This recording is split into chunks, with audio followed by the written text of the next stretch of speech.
Absolute dynamite. Oh my goodness. IFL-TV MTK Global here with trainer Jamie Moore, head of Frampton's return to the ring on Saturday. Jamie, first of all, this morning, quite an experience for a lot of us going down to Opportunity Village, seeing all the guys there, meeting them before Thanksgiving on Thursday. What did you make of it all? Amazing experience, amazing people, the facilities just out of this world, the care and the plan they've got with the guys in there, obviously all different levels of disabilities and stuff, but from they need absolute total care to they can try and help and graduate and bring them on and improve to the point where some of them even get to go and work. It was just such an amazing, humbling experience, and I really enjoyed it. It's the best thing by far what I've done since I got here. Yeah, Carl and Oscar Balder's there today. They both seem to really enjoy it as exactly. well. Obviously, they're the guys who are, the reason why we was there, to try and help publicise it for them, to get people more aware of it and what they're doing and the great work what they're doing. So it takes people like Carl and Oscar to be the faces of it, to go there and attract a bit of media attention, and that's what they got, and it's deserved because they put a hell of a lot of effort into it. Thank you, mate. Cheers, pal. Carl's return to the ring on Saturday against Tyler McQuarrie. It's a bit of a longer awaited return, a longer return than a lot of people expected. Are you just glad to see him back in the ring? Yeah, of course. Obviously, a nightmare what happened in Philadelphia.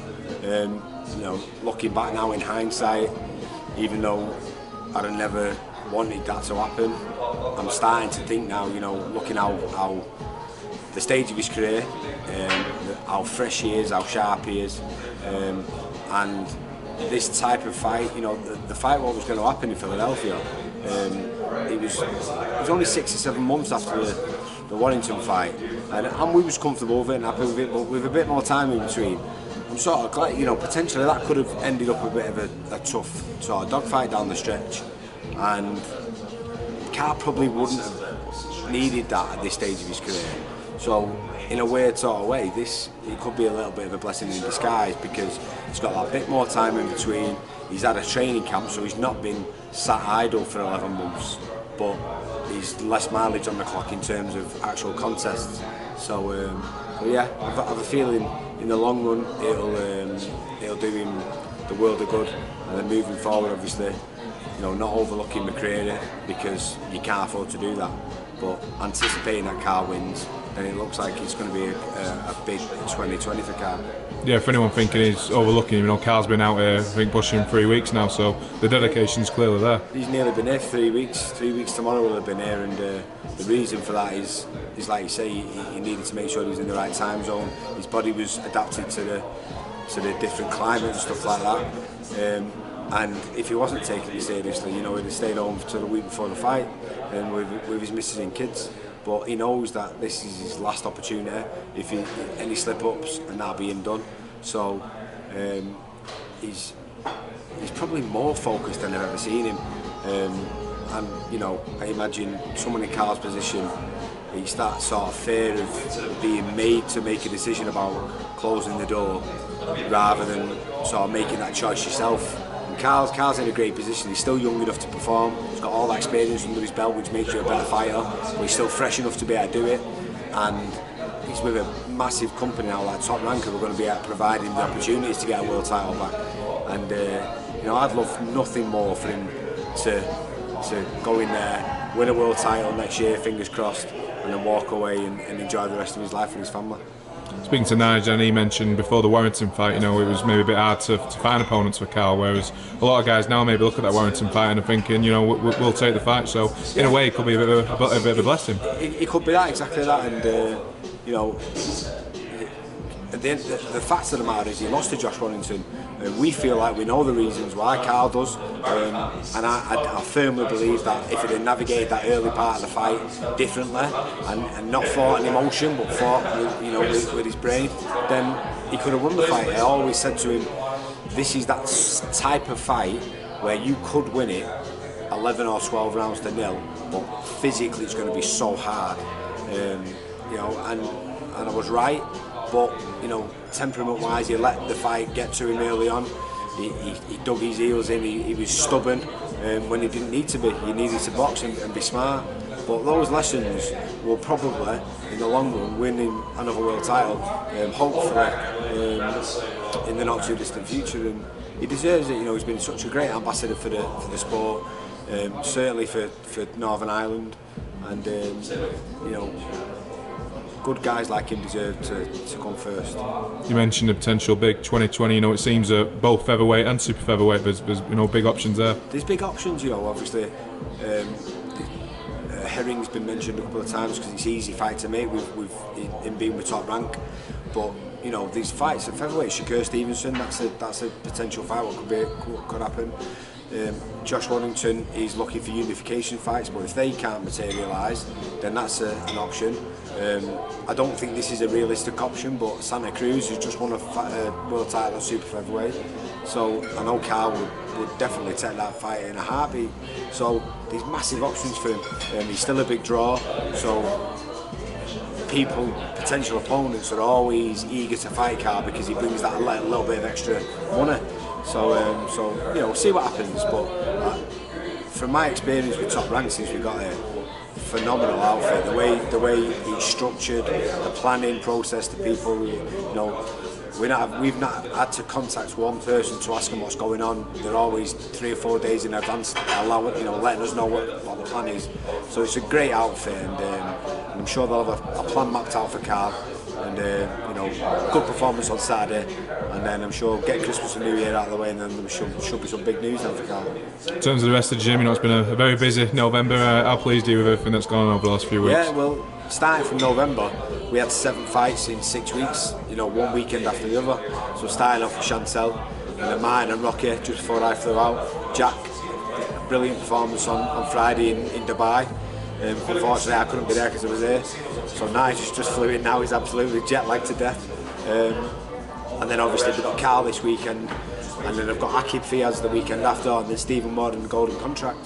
So really busy period for the gym, but it's good because I feel like it runs, even though it's a little bit more hectic and it's more organisation for me and Nigel. The lads get more out of it because they're training alongside each other, so there's that camaraderie there. They push each other that little bit more, and I think they all pick things up off each other and they learn as well. So you know, you're never too old to learn. I can see Rocky Fielding, for instance.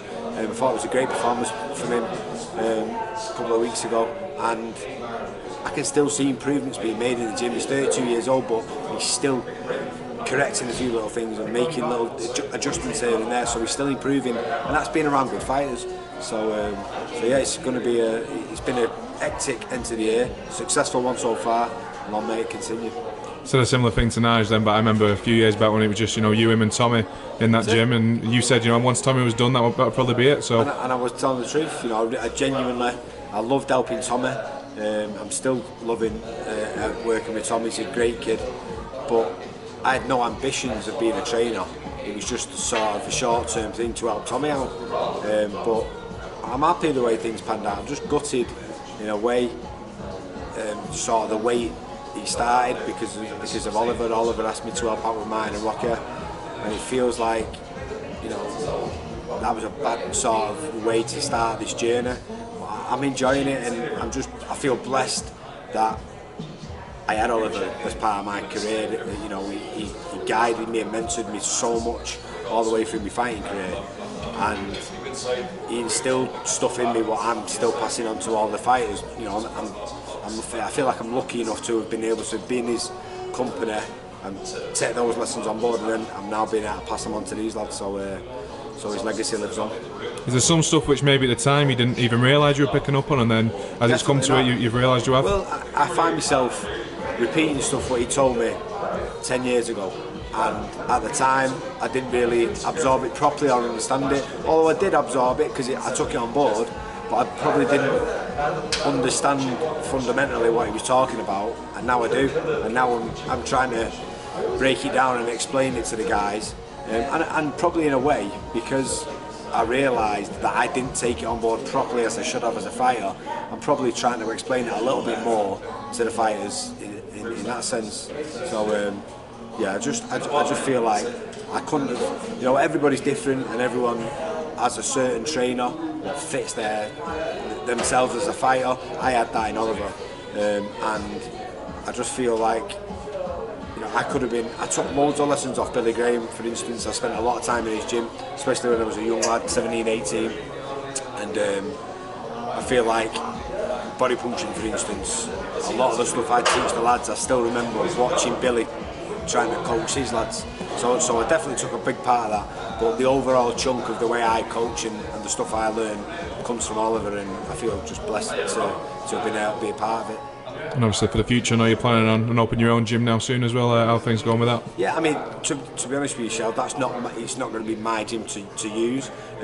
It's where I've grown up. I've lived all my life in Warrington. There's massive issues, anti-social issues.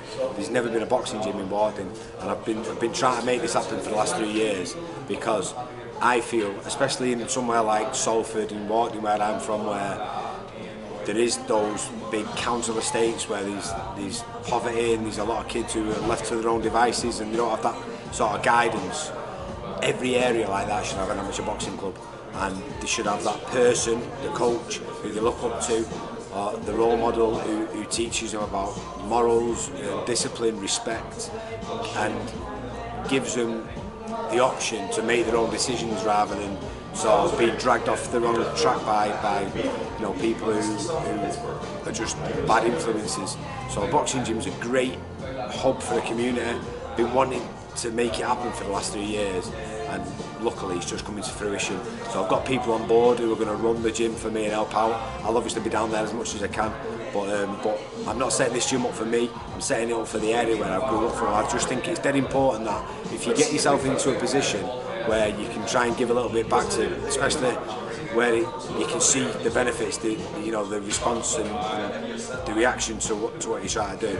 I always think that I should do that. So yeah, I've got people around me who are helping me, but I'm just lucky to have that. Yeah, we hear so many boxers say how, you know, boxing saved them from, you know, being on the streets and stuff like that. And I know you and Maverick Stars now are doing a lot of stuff to, you know, try and stop that from happening. It's cliche stuff. It sounds dead cliche, but it's true in 99% of the people who say it. You know, nobody knows what would have happened if they didn't come across with boxing, but you're pretty much certain that if they didn't, then their lives would be dramatically different for the worse. So you know, Charlotte and Mavericks, I tried to get this going 3 years ago. After about 12 months, I kept hitting brick walls and I was getting nowhere with it. And then I really become that busy coaching the lads, I just really had to walk away from it a little bit. And then about 6 months ago, she asked me about it, and I mentioned to it, showing her the business plan, what I'd set up, and, you know, explained to her everything, when I got to a certain point. And she said, listen, let me help you do it. I've got a bit more time than you. I'll do the legwork for it and we'll make it happen. So she's been brilliant, and can't thank her enough for making it happen.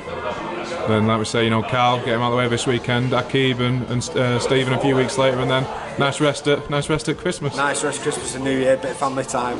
And I hate being away from my family, I've got to be honest. And everyone thinks I'm being a big mad ass, saying, you know, how can you be complaining about being in Vegas? The fact of the matter is, you go for a little walk down the strip, you know, maybe.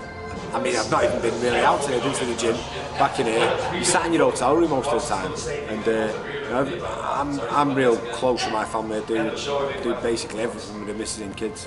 So being away is really tough, but you know, it's not really work, is it? And I'm here with fantastic people. You know, got a few of the team here, Stephen Ward, Akib, Nigel's here now. Been here with Carl, Michael Lyons is here. You know, we've got a good people around us, got a good team around us, and even though it's tough being away, it's enjoyable. It's not like work, and we're just looking for the big performance from Carl, which I'm sure he'll put in. He's in great form, and then another couple of wins before the end of the year, and then we can rest easy at Christmas time. Great stuff. Well, Jay, thanks a lot for speaking to us, and all the best this weekend. Cheers, Shal. Cheers, mate. Yeah. He is special. Absolute dynamite.